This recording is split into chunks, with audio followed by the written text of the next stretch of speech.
Hello, good evening. First of all, I would like to greet Ming Ming. Very happy birthday. Ang totoo, hindi ko alam kung ano sasabihin ko.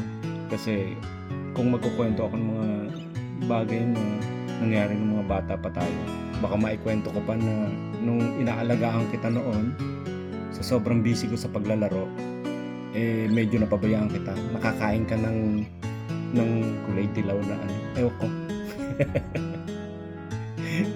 Kasi hanggang dito na lang.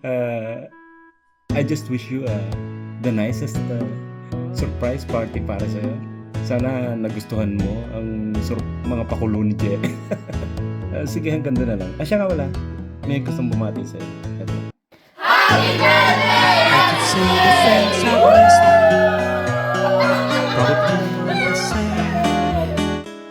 Oh, yan. Nagpuntahan pa dito yan para batiin ka lang. Kanyang kaka-special sa amin. Gusto pa nga nila magsalita isa-isa pero baka abutin na tayo ng siyam-siyam. O sige, hanggang dito na lang. Baka humahaba na. Just enjoy the celebration and I wish you good luck and more birthdays to celebrate in the future. Okay? Bye-bye. Love you. You see, happy birthday, Ming Ming. Happy birthday, my dear niece.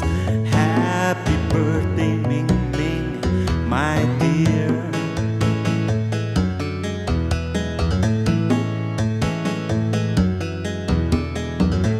Long ago I heard a song that